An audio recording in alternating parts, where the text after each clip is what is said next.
Saudi আরবের রিয়াদে একটি sofa কারখানায় ভয়াবহ আগুনে 17 বাংলাদেশি প্রবাসী মারা গেছেন।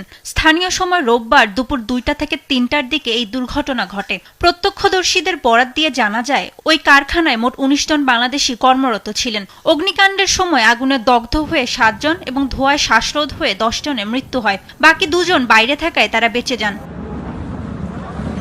প্রাথমিকভাবে জানা গেছে, নিহতদের অধিকাংশের বাড়ি নওগাঁ ও নাটোর জেলায়। নওগাঁর আত্রাই উপজেলার নিহতদের মধ্যে যাদের পরিচয় পাওয়া গেছে তারা হলেন উপজেলার বিশাই ইউনিয়নের বিশা গ্রামের সাগর ও মজিদুল, উদনপই গ্রামের ফরিদ শেখ, ডুবাই গ্রামের সুমন ও হাসিবুর রহমান, কালিকাপুর ইউনিয়নের গন্ডগোহালি গ্রামের মোহন প্রামাণিক, সুমন প্রামাণিক, রোবেল হোসেন, কলি প্রামাণিক এবং পারকাসুন্দা গ্রামের আব্দুল জলিল।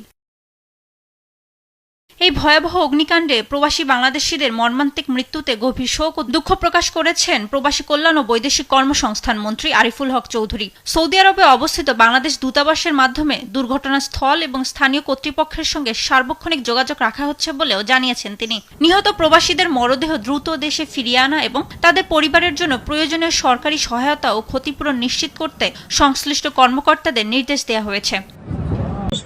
সৌদি আরবের রিয়াদের শিফা থানাদের মুসা থানা এলাকায় ওখানে একটা ফ্যাক্টরি আছে। ওখানে একটা এই ফ্যাক্টরিটা আমাদের আত্রাইয়ের একজন কর্তৃক পরিচালিত। এখানে আমাদের আত্রাই উপজেলার সম্ভবত বৈদ্যুতিক শর্ট সার্কিট লেগে ওখানে আগুন লাগে এবং এখানে 16 জন নিহত তথ্য পাই আমরা এখন পর্যন্ত।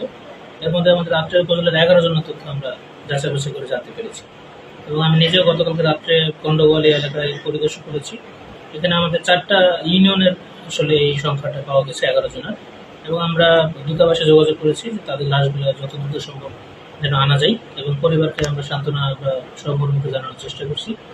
আর সহযোগিতার বিষয়ে আমরা প্রবাসী কল্যাণ মন্ত্রণালয়ে কথা বলেছি, তো তারা একটা বড় অঙ্কের একটা সহযোগিতা করবে। সেক্ষেত্রে আমরা পাসওয়ার্ড এনআইডি কালেকশন করে অ্যাপ্লিকেন্টস পদ্ধতিটা তাদের কাছ থেকে আমি জানার চেষ্টা করছি।